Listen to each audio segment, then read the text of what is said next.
For cheap and reliable MT, head over to aoa.com and use coupon code JACOB for 3% off. Yo, what is going down, everybody? It is Jacob coming through with another video where I just talk about the game, where I'm at with all of that. Like I've been saying in videos, you know, I'm not really going to be doing too many more gameplays or history of or inside the mines here through the summer. Just been pretty busy, but, you know, I want to keep the YouTube content steady. So we just, you know, take a little time to talk about things on the channel throughout the rest of the summer. If you guys want to see me play, of course, just go over to my, Twitch, where I still stream like 4 times a week, probably. Something like that. I just realized I logged into the wrong account here. But nevertheless, the story of this video here, I did get Taco Fall. So W for Taco, I guess. That's kind of what I talk about, if I thought it was worth it, you know, all of that kind of stuff, pretty much. I know that I made a video where I was like almost done and talked about it, but now that I got him, just kind of want to talk about how I actually feel about the card himself more than anything. So I finally made it through all these loading screens here. PS5 loading screens are actually really good. And you know, you can see I have Taco on the account. Added a few badges, added tight handles, Deadeye, quick first step, handles for days, blinders, downhill, ankle breaker. I know a lot of people were like disappointed he didn't come with a lot of playmaking badges, but most of these are fine on gold. You just gotta pay like 50k for all of these. It was actually close to 100k after blinders. Totally fine. I'm not sure what other badges he can get here, but if I stumble across like Hall of Fame quick first step or Hall of Fame tight handles or downhill or any of these badges, really, I'll probably slap them on Taco. So unfortunately, I haven't really been able to use the card too much at all for a couple different reasons. For one, I just got him like 2 nights ago, and for two, the servers have been horrendous. They always are at the end of the year, but the servers have been horrendous, so I haven't really got a good feel for him. And obviously I play next gen, so that's pretty much what I'm talking about here. So running in the full court, he's crazy. He is absolutely crazy running in the full court. I didn't know what to think at first. I played a few unlimited games with him, and I just kind of like made him into a dude that sets screens and stands there and looks pretty. But the third game I used him was in a Players Lounge tourney against B. Warrington. I was super delayed, which sucked, but I ended up losing the game. Taco, if I would have just gave him the ball every single time, I think I would have won, because I quickly am realizing that as fun as it is and as much pride as I have in shooting threes with Luka, the easiest way to score on this game for next gen is literally just to get the ball with Taco and do this. Nobody, and I mean nobody, will stay in front of him. You're gonna have to pinch him. It's the only way on next gen that you will stop this right here. Just this one singular move. I mean, anything out of the burst is cool, but mostly this is just way too hell. And of course, with like spin dunks and stuff like that, he can do it from so far away it should be illegal. Literally foot behind the 3-point line, and he's spin dunking. So the more I use this card, the more I realize that he is the best card in the game, and it's not particularly close at the moment for next gen. And from what I've seen on current gen, it's kind of the same way. I've been watching a few current gen wagers and everything, and he's crazy. I know some people, like in my Twitch chat, were saying like he can't curry slide, that's an L. Literally doesn't matter when you're able to do all this. If you know how to dribble even a little bit, it really doesn't matter. This is going to get you an open lane easier than a single curry slide. And on top of that, I'm starting to figure out how to quick stop out of this, which is what you get instead of the curry slide, the animation if you hold the right stick diagonally down. Just like a little slow behind the back and then just burst out of it. So in some situations, that normal escape is actually better than the curry slide. The curry slide is way easier to steal. You really can't steal this. And with someone like Taco, he just bursts out of it so fast. It's kind of crazy. So overall, yeah, this card is 100% worth it. And it's a good thing that not everybody's able to get this card or get them quick. Like I've said in some of my other videos, I know a lot of people are saying like, not anybody can get Taco. Like, yeah. That's a good thing.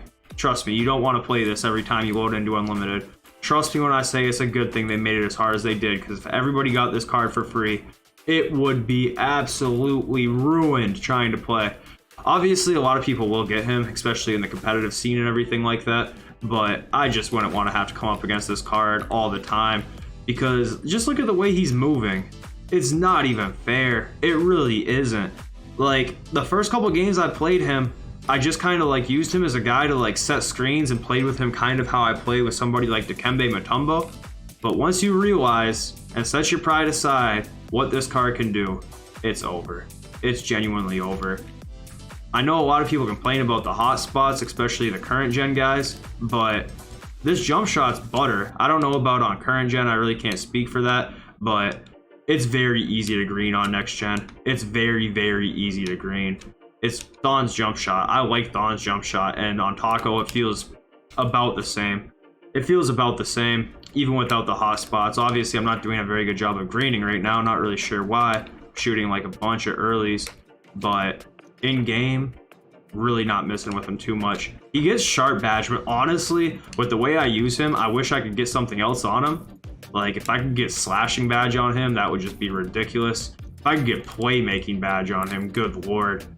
Because the way he moves offensively on next gen is just not fair. I was actually kind of doubtful myself because he does move a little bit slow on defense, but what he can do offensively is just ridiculous. It really is. So, moral of the story, if you're able to get him on next gen, don't question if it's worth it. I can't really speak on current gen, but don't question if it's worth it, because he is by far the best offensive card in the game if you were able to set your pride aside and just do this kind of stuff with him. He's definitely not the best 3 hunter, but the first game I used him, I quick stopped into a 3 to win the game. So he's serviceable. I mean, the dude has quick dribble style. Like, it's crazy. I don't know what to say. I'm getting a lot of GOAT Yao Ming vibes from this card. It's crazy. It's really, really insane, honestly. So if you're able to do it, go do it. Don't even question it. Put in the time. Don't play Unlimited the rest of the season. Don't grind anything else. Just get him, because on next gen, he is by far the best offensive weapon. And now to talk about the challenges a little bit, I'll go through them individually and just say what I thought about them.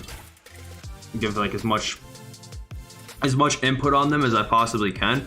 But the moral of all of these challenges is to just don't give up. So if you're having trouble with any of these, watch like a Bio 2K video. He has like a bunch of tutorials up. There's a whole bunch of other people I don't even know of because I didn't really have to see any. But yeah, watch tutorials. That's going to be the number one thing. And then above that, even, is just be persistent. If you don't get it your first time, try a different challenge, set down the controller, come back the next day, whatever. So these ones like this are pretty tough. All the ones that have it so if you make one mistake, you lose are pretty tough. And they'll probably take you multiple tries unless you get lucky. And it just is what it is. So like 0 assists, this one isn't too bad. Just make sure, just dribble the ball out and then score it. That's not really too hard of one, to be honest. Point guards versus centers, this is easy. 2 blocks, if it takes you a few tries, it takes you a few tries. But you'll figure that one out quick. Not much needs to be said on that one. Way up dunk 3, another really easy one. All of these TTO ones are pretty easy. Like I said, if you don't get it your first try, if you have trouble with it, just come back to it later. Dunks only, another pretty easy one. 11 dunks. I just did spin dunks the whole entire time with Bull. Yeah, so if you don't know how to do the spin dunk, just go look on my YouTube channel, type in Unbeatable Jacob spin dunk, you'll find that. And you'll get a dunk almost every time. Centers versus point guard, another TTO one. Scoring, again, you might get unlucky. They'll probably score in the paint, just restart. A few attempts and it'll work. Try and bait them into shooting.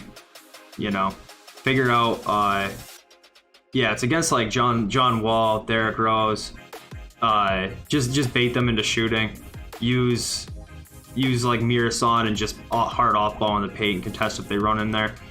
No fouls allowed. See, this is one of the ones I was talking about. It's like, you might be in the 4th quarter and your AI might just foul for no reason. Put it on gap defense.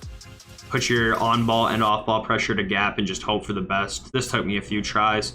Eventually, you'll just get lucky. But at the end of the day, your AI can foul at any given time, and it is what it is. This took me a few tries, so like I said, the only advice really for that is gap defense. Score 40 and 10. This one was super easy for me. I used Luka. I've scored 40 points in the first 7 or 8 minutes and let him play until halftime, and then switched in my bench and played rest of the game. Wasn't an issue at all. Just shoot threes. Make 15 3-pointers with one player and win. That's pretty self-explanatory. Shouldn't really struggle with that. Originally, owner cards, very, very easy. If you've been playing the game all year, you have plenty of reward cards that will get the job done there. Using only centers win the game, make 7 3-pointers. Again, just use a center like Wiseman if you have them. Ben Wallace will do the trick. Bill Russell if you have them. Dino, any of these guys can shoot threes pretty well, so not an issue there. Cookies, this one's tough. This was the only one I had to go over to current gen and do. I tried to do it on next gen and I couldn't do it. So I went to current gen. Literally just waited for them to walk the ball up the court, meet them at about the half court line or just before, go to the side that they're dribbling the ball with and hit square. It's not that bad. I finished this one in like the start of the third quarter. I used Bill Russell. I just ran up. Don't use the player who's supposed to guard the point guard. Use a different player. Use like a wing or a post player, and then right once Kemba's walking the ball at the court or whoever it is, just run up to whatever the ball side they are, use turbo and hit square, and do it on current gen. Don't do that one on next gen. 37 points in 12 minutes of gameplay or less. I mean, kind of the same as a few of the other ones. Just use Luka or whoever you have and just shoot a bunch of threes. Put back boss. This one is tough. This kind of starts a few that we're going to talk about, where one of the main things you're going to want to do is keep the game close. So if you need to, you can put it into overtime.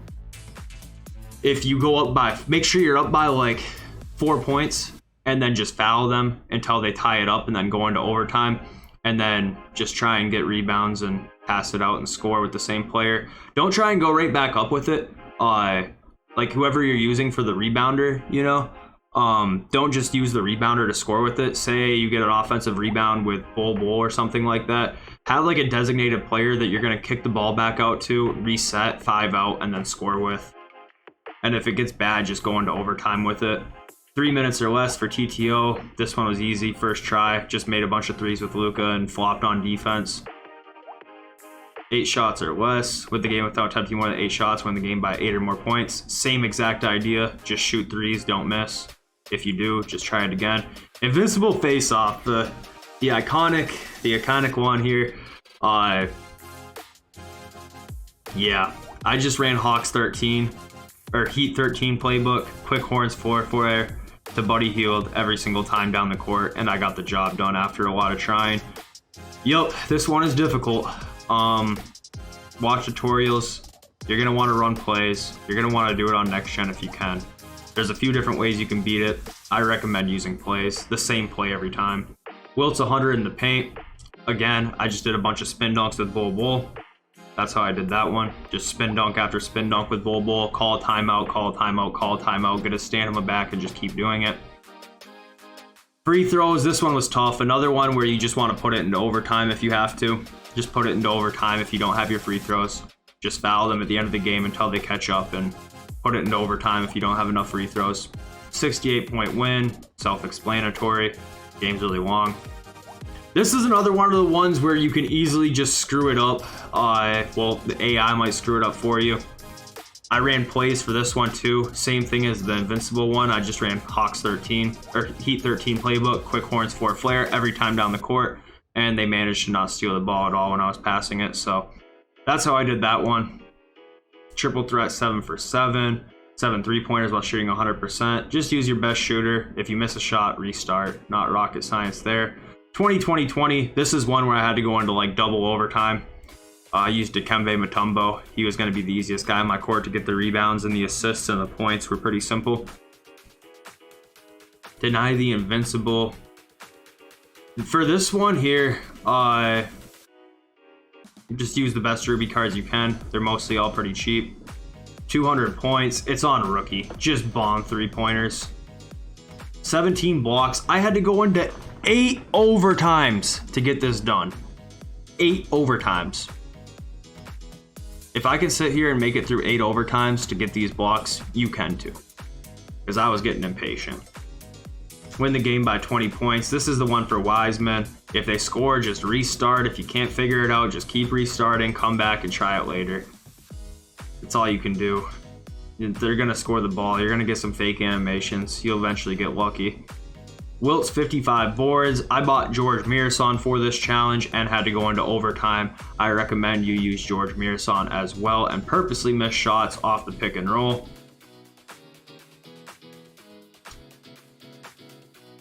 This one was pretty easy. You just let them score 20 points, or